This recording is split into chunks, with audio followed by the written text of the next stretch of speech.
இந்த ஒரு கால்வாயில் இருக்கக்கூடிய சுவாரஸ்யமான கட்டமைப்பு அப்படி என்ன இந்த கால்வாயில் வித்தியாசமாக பண்ணியிருக்காங்க அப்படின்றத நம்ம பார்த்தோம்னா, இப்போ இங்கே நீங்கள் பார்க்குறீங்க இல்லைங்களா, ஒரு காங்க்ரீட் ஸ்லாப் மாதிரி ஒன்று பண்ணியிருக்கிறாங்க.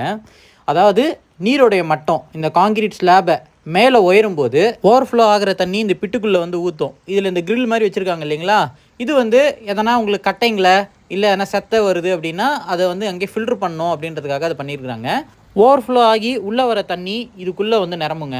இதுக்குள்ளே நிரம்புற தண்ணியை இங்கே கீழே பார்த்தீங்கன்னா அண்டர் கிரவுண்டில் ஒரு டன்னல் மாதிரி வச்சுருக்காங்க பாருங்க. இது வழியாக ஓவர்ஃப்ளோ ஆகி வர தண்ணியை ரூட் பண்ணி வேற ஒரு லைனில் எடுத்துன்னு போய் சேர்க்குறாங்க. ஏன்பா கால்வாயில் தண்ணி அது பாட்டு போகும்போது எதுக்கு சம்மந்தமே இல்லாமல் இப்படி ஒரு கட்டமைப்பு பண்ணணும், இதனோட அவசியம் என்ன அப்படின்றது நிறைய பேருக்கு ஒரு கேள்விக்குறியாக இருக்கும் இல்லைங்களா. இதனுடைய விடையை கண்டுபிடிக்கணும் அப்படின்றதுக்காக நீர் ஓடுற திசையில் அப்படியே நாங்கள் வந்தோங்க. அப்படி வரும்போது தான் தெரிஞ்சுது, இந்த கால்வாய் பாருங்கள், இந்த இடத்துல உங்களுக்கு பெண்ட் ஆகி அதாவது வளைஞ்சி போகிறத உங்களால் வந்து பார்க்க முடியும். இந்த மாதிரி கால்வாய் உங்களுக்கு வளைஞ்சி போகும்போது அதிகப்படியான நீர்வரத்து வரும்போது பார்த்தீங்கன்னா உங்களுக்கு அரிப்பு ஏற்படுறதுக்கான வாய்ப்புகள் ரொம்ப ரொம்ப அதிகங்க.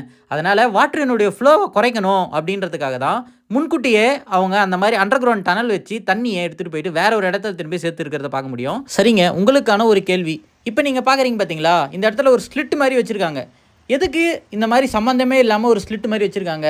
இது வச்சுருக்கிறதுனால என்ன பயன் இருக்குது அப்படின்றத உங்களோட கருத்துக்களை கருத்துரை பகுதியில் தவறாமல் பதிவு பண்ணுங்கள்.